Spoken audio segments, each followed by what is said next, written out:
all that off later. That's part of what our inspection or our job is, just a little bit more. There we go. Okay, that's enough for that. Okay, another thing we check on the 100-hour inspection is we check all the bolts and nuts and fasteners on our 100-hour inspection. And you can see we got several checked off already. This is what the owner requested besides the 100-hour inspection. And we're going to show you exactly how we go around and inspect the bolts, nuts, and fasteners.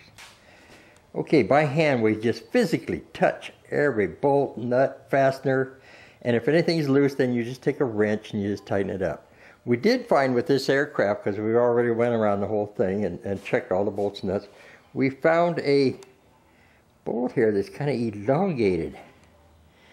And so I'm going to make a note of that to the owner and tell him this. I don't know what's going on with this thing. Anyway, that's what we do. We check everything. Okay, we've reinstalled the air cleaner, and we need to put a wire from that hole up to the air filter, just so it doesn't come off in flight. Same way with the other side. We're going to install an end cap, and this is just the inside of a rivet, that's all that is. And we're just going to put that in the rubber mount so that it the wire doesn't actually cut through that rubber. You can kind of see how that's installed. Just push it right in, then put the wire through it. We'll buckle it down, and the wire should not cut that rubber on the air filter. Okay, that's the final touch, and we'll just do the other side, and that takes care of the air filter. Another good inspection point is this rotary valve oil, and you can fill that just halfway is good, and you can fill it with the same oil that you're using for your injection oil. Okay, the last inspection we want to do is take the parachute out of the bag, inspect all the lines, all the cells, and see if there's any derbies in the back of it. Okay, we got the parachute out of the bag. We're going to inspect the tag, the manufacturer's tag, and it's performance design. Go ahead and we'll lay it out. We'll check all the lines. Make sure there isn't any rips or tears in the parachute itself. Check all the cell openings and any derbies in the back of the parachute. Okay, we have completed the 100-hour inspection, and we've used this form. And as you can see, I have not filled out the repairman certificate because this is I can only do my own plane. This is for another person who has to take the 16-hour course. And let's see, this is our kind of checklist that we went through, and you can see that we actually did quite a bit just to inspect this aircraft. After he takes the repairman's class, he can then fill this out, sign his name, and put it in a sticker, put the sticker into his aircraft logbook.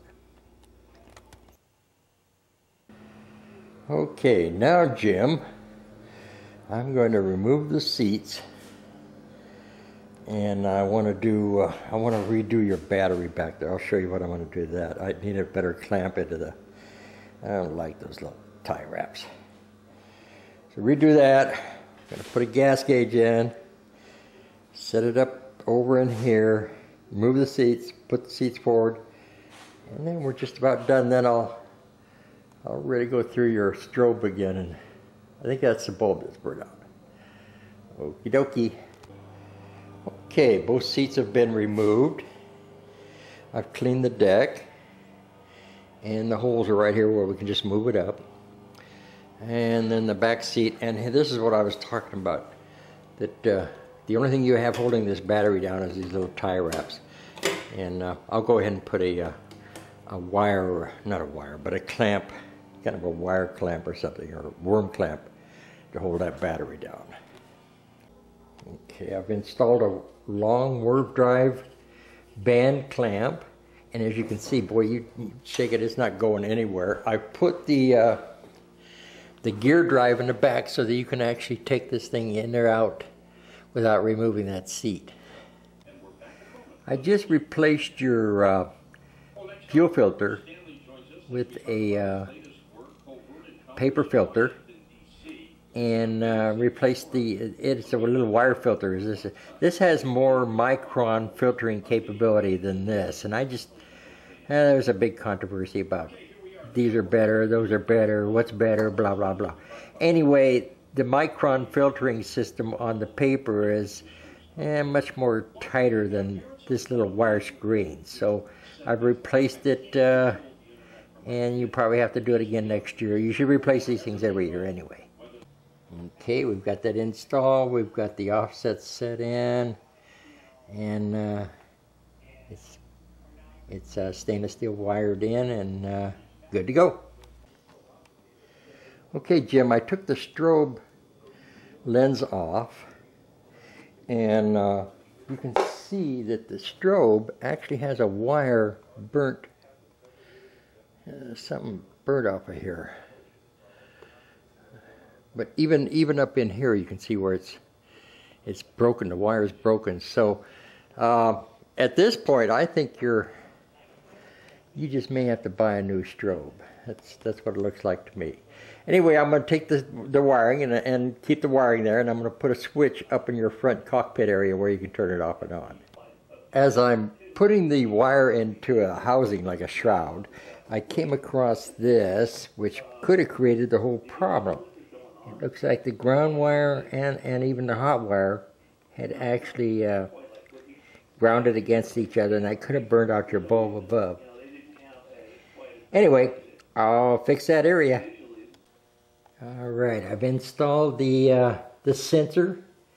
Goes down into the tank and senses up to the gas.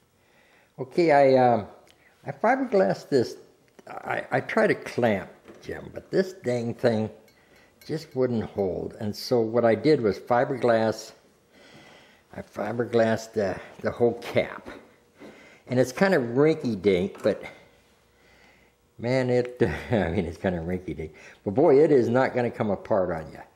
So if you want to redo it later, that's fine too. I'm sure you will want to, but boy, it holds pretty good and is not coming apart at all. So that's the best I could do on fixing that.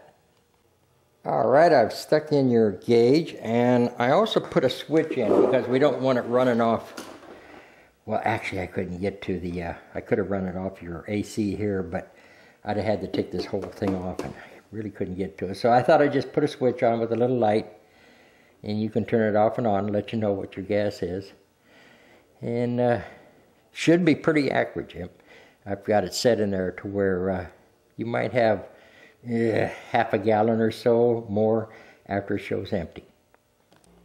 Alrighty, should be all wired up. Let's see, turn it on, red light goes on, and it shows you have about a little over 3/4 of a tank of gas.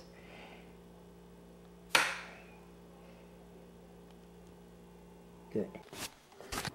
Okay, Jim, that about completes your powered parachute. I have one more thing to do, and that is to run the engine.